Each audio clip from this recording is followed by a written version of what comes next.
Kahit na yung obispo namin dyan, pati yung mga sa Roman Catholic, sabi rin na, oh, bakit isa kang pari tapos bakit ka nag-INC? Sabi ko naman, gusto ko malaman kung ano talaga ang INC, bakit kitang mga pari, parang tinutuya-tuya natin yung INC. Marami pa nga akong pamangkin din doon na inaano eh. Sabi ko, anak, kailangan suriin lang, una-una suriin lang ninyo ang aral ng INC. Mayroon nga akong pari ngayon na inanaunuhan din yung dati ko kasamang pari. Ko, mag-ano ka, suriin mo talaga ang INC. Huwag mong sayangin ang panahon. Sabi ko, alam mo, pareho na tayo mga may edad na. Kailangan din alamin mo talaga yung aral ng INC. Yun. Nakita ko ito, mga kapatid, kaya ni-research ko talaga. At nauna nating sinagot ito,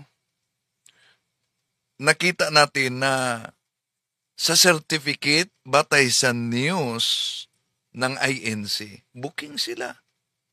Pinakilala namang pari ng Epiphany of the Lord Parish sa itong si Mr. Florito Martinez. Pero nagsalita na ang simbahan. Nilinaw nito na ang Epiphany of the Lord Parish ay walang Florito Martinez na naging Roman Catholic. Kahit na yung obispo namin dyan, pati yung mga sa Roman Catholic, sabi rin na, oh, bakit isa kang pari tapos bakit ka nag-INC? Oh, obispo ng Roman Catholic at Catholic Church, bakit daw pari siya, naging INC siya. Pero ang pinakita niya na picture doon sa news ay liminister. Booking tuloy ang propaganda ng Iglesia ni Manalo. Tatalakayin natin ito. Kasi kinalingan, pag palaging inulit-ulit ay magmukha talaga ang katotohanan para sa ating mga kapatid na kulang ang kaalaman. Ang pagkadaya ay maranasan sa iba't ibang paraan. Pero napakasakit pag madaya tayo sa pananampalataya. Dahil nanganib pati ang ating kaluluwa. Viva Cristo Rey! Pro Dio et Ecclesia! Kumusta mga kapatid?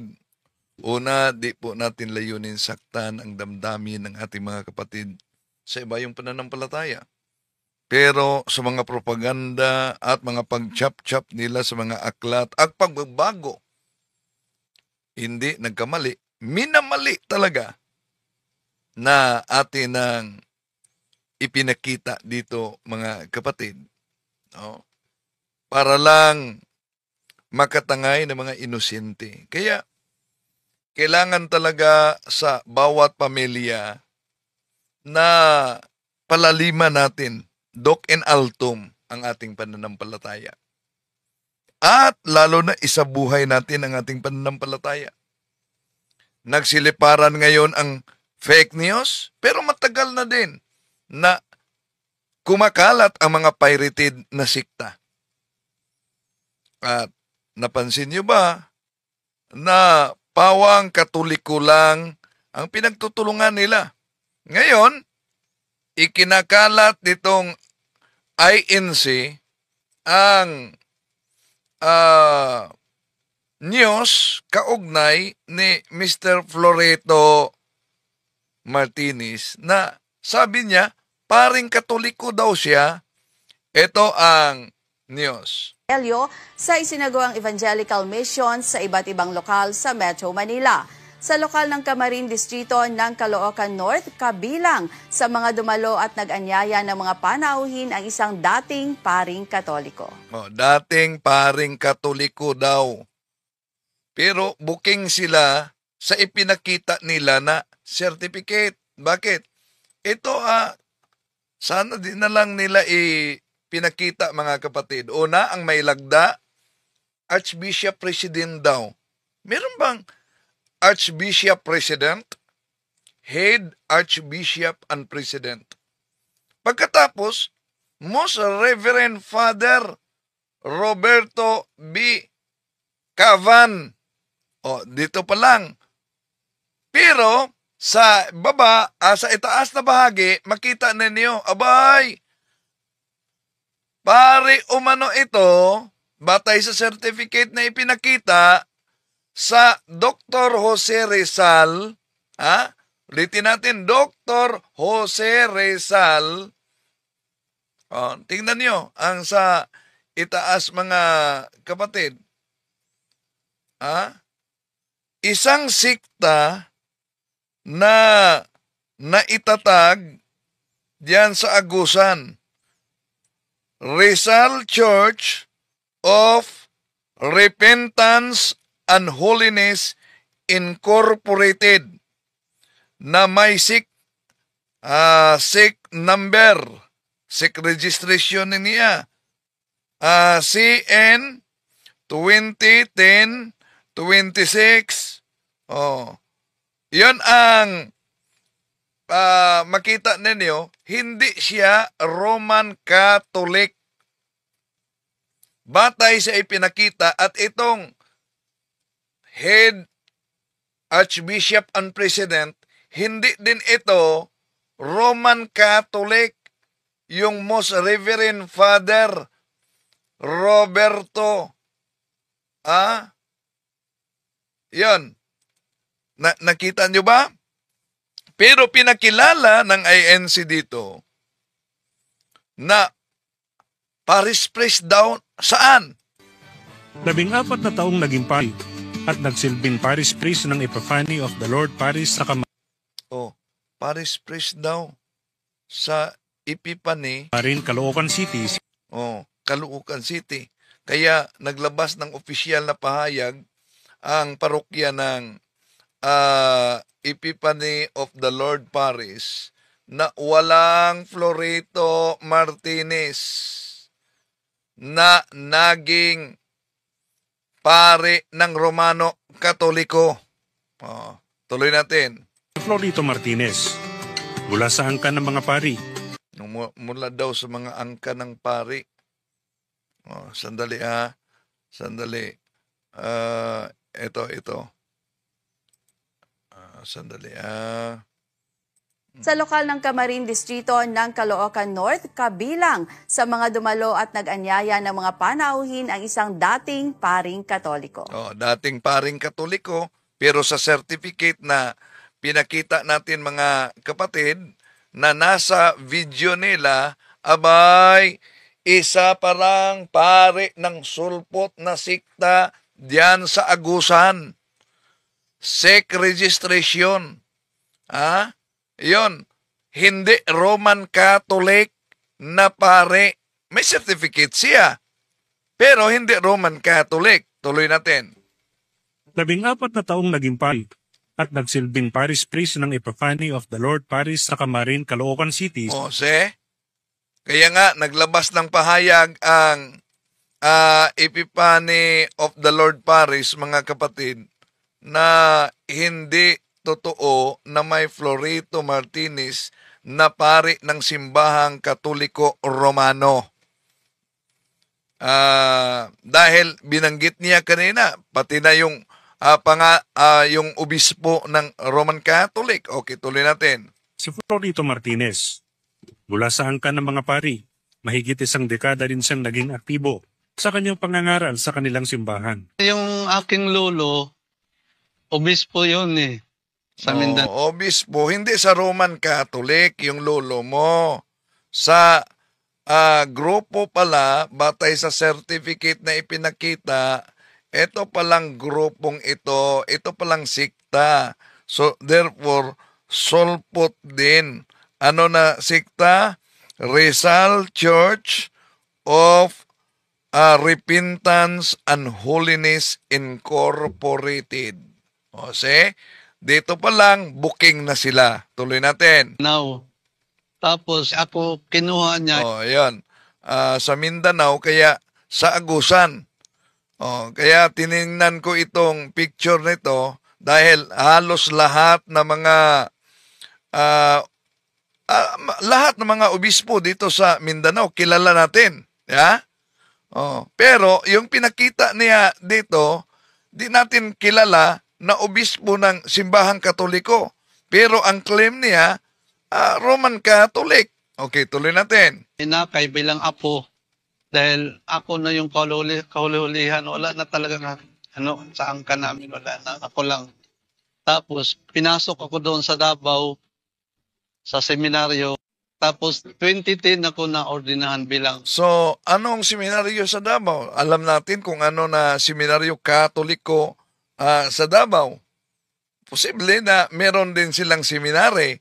Etong Rizal Church Repentance and Holiness Incorporated. Tuloy natin. Pare. July 21 itong nakaraang taon, iniwan niya ang pagkapari at nagpasyang magsuri sa Iglesia ni Cristo. Unang nakapukaw ng kanyang interes ang mga pag-awit sa panahon ng mga pagsamba ng Iglesia ni Cristo at ang pagbabasa ng Pasugo God's Message magazine. May mga pagsamba ng mga kabataan, parang nagugustuhan ko yung, sabi ko, ang ganda naman ng na yan. Tapos nakikinig ako habang gumagawa. Pero, di ko sure, bakit nakasuot siya dito ng lay minister na simbahang Katoliko. No? Iwan ko kung galing sa sikta na Rizal Church Repentance and Holiness Incorporated, naging lay minister ba talaga ito ng simbahang Katoliko? At meron ding kumalat sa social media na nagiging kaanib din ni Eliseo Soriano daw. Tuloy natin. Kami, pinapakinggan ko yung mga kabataan. Ang ganda ng sabi ko, gusto ko yan. Pinasya ko talaga sa sarili ko na subukan ko nga, manghingi ako ng pasugo. Lumapit ako doon, kay Ka-Vladi. Sinabihin ko, pwede bang makahingi ng pasugo? Tiningnan niya ako, sabi ko, oo, isa nga ako pare, pero isang pare, siya umano. gusto ko yung pasugo, malalaman ko yung kung ano ba talaga. Tapos doon pag uwi ko sa bahay, binasabasa ko yung ganito pala ang So, imagine pare siya, pagkatapos sabi niya, pag uwi ko sa bahay, dapat kung pare siya ng simbahang Katoliko, Romano Katoliko, doon siya uuwi sa rektore na tinatawag, nakilala ng karamihang kumbinto, rektore, di mo ba? Bakit sa bahay? Booking na dito. Tuloy natin mga kapatid. Tapos, nagpasya na ako na, pwede ba ako makinig doon ko na na, ang ganda pala ng mga aral. So, magaling talaga sila gumawa ng propaganda, no? Ayun. Pinasuot nila ng abito, lalo na nasa Lenten season tayo, ang istula din niya ay violet, no? Sa Lenten season talaga.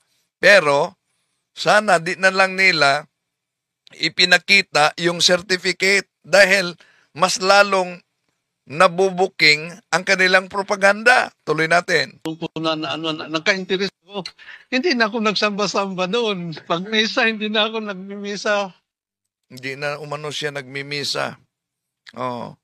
So, hindi na siya nagsasamba. Hindi naging madali para kay Florito ang pagsusuri sa wastong paraan ng paglilingkod sa Diyos. Dahil iba't ibang pag-uusig ang kanyang naranasan, wala na rin sa mga dating nakasama niya sa simbahan. Kahit na yung obispo namin dyan, pati yung mga... So, napansin nyo? Di niya pinangalanan yung obispo, di ba? Dahil booking talaga siya. So, pati na obispo diyan, mga pare daw. Sa Roman Catholic. Roman Catholic talaga ang kanyang binanggit. Roman Catholic, pero sa certificate, abay, batay dito sa may lagda ng isang Most Reverend Father na Archbishop daw, pagkatapos Most Reverend Father, pagkatapos Archbishop and President, dito pa lang gulat na kayo mga kapatid, di ba? Sa hierarchy na yan. At kahit pa na di malinaw ang certificate dito basta may ipinakita, pero kung isumiin natin, abay, isa palang grupo ng siktang tatag at nakabase sa Surigao. Okay, tuloy natin. sabi rin na, oh, bakit isa kang pare tapos bakit ka Oh, nag yan. Nakita niya? Yung obispo daw at mga pare, sabi, bakit isa kang pare at umanib ka sa, nagsusuri ka sa INC? Pero napansin niyo ba, pinakita na naman niya dito, liminister. Oh, liminister. May pare ba na liminister? Ha? Oh. Siguro, ang daling maniwala dito mga kapatid, ang mga miyembro nila. Oh. Pero, sa ipinakitang ito, liminister, iwan ko kung nagiging liminister ba talaga ito ng simbahang katoliko. Ba't naging liminister siya kung pare siya sa Rizal Church, Repentance and Holiness Incorporated? Okay, tuloy natin. INC? Sabi ko naman, gusto ko malaman kung ano talaga ang INC. Bakit kitang mga pare, parang tinutuya-tuya natin yung INC. Tinuya daw umano ng mga pare ang INC. Kung makita ninyo ang programa mga kapatid ng INC, di ba? Grabe ang kanilang banat sa simbahang katoliko. Oh, sabi ni Kristiyanong manunulat, pwede ba dito magtanong? Pwede ka makapasok sa Zoom natin mamaya. Sabi dito ni Kane Apuli, bakit po kayo natutuwa, Mr. Windel? Gandang gabi po. Una, natutuwa lang tayo dahil ang propaganda ng INC palpak. Imagine, nagpakilala ito na pare, isang pare daw at parish priest sa Epiphany of the Lord Parish. Ngunit, nilinaw ng simbahan, walang Floreto Martinez na pare ng simbahang katoliko. Palpak na. Sa news nila, yun talaga ang pinakilala. No? At nagpakilala din siya na pare siya. Pagkatapos, sa kanyang pagpakilala na pare, ang pinakita, asan yon? Ay, ito, liminister. Liminister. Kaya, palpak na naman. Tuloy natin. Naman kung ano talaga ang INC. Bakit kitang mga pare, parang tinutuya-tuya natin yung INC. Kaya gusto ko malaman kung ano talaga ang aral ng INC. Sa kabila ng mga pagsubok, aktibo sa proseso ng pagganib sa iglesia si Florito. Kasabay nito, ipinag-aanyaya na rin niya ang mga aral ng Diyos na kanyang tinanggap.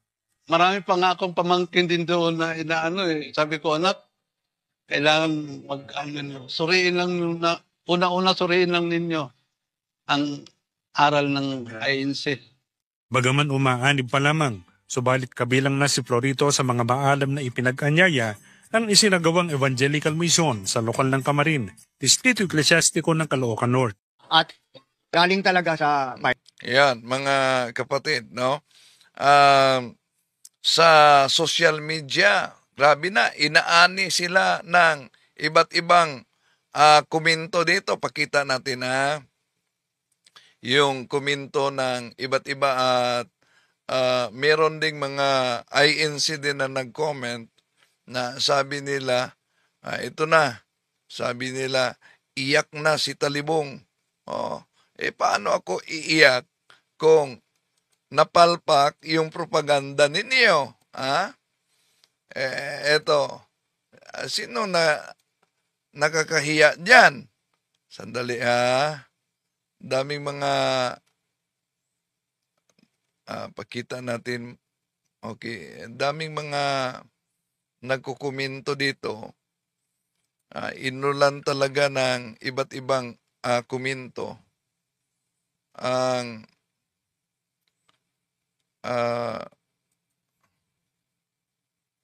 sandali. Hanapin natin yung iba't ibang mga komento kaugnay sa ito. Pakita natin yung iba't ibang komento sa social media kaugnay sa sandali, pakita natin yung mga komento dito sa social media.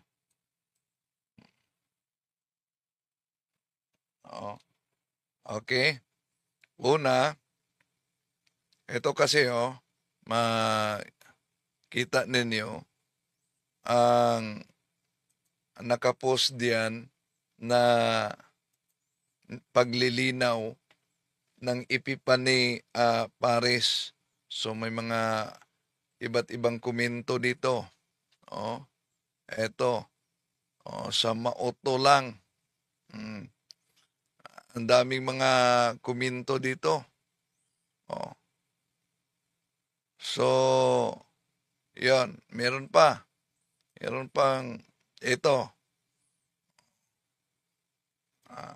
Kumakalat na talaga ito sa social media. So, yan. Umaani ng iba't ibang komento talaga. Ay, sandali. Di pala na kita dito. Yung, pakita natin. Yan. Ito ang komento. Iba't ibang komento sa social media kaugnay sa ito pa. Kita ninyo ang certificate. So, kumakalat din ang certificate nila.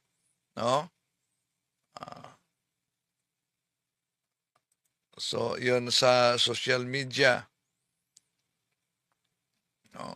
At ilang mga pari, pati exorcist ng Diocese of Baguio, nag-post na din kaugnay dito. So, yun mga kapatid. Ingat sa fake news. Maliban sa fake news, ang daming fake na sekta at dami din ang matangay pag inosente ka talaga sa tunay na pananampalataya. So, to make his message known is our responsibility. So here we are to pledge our lives to the Lord.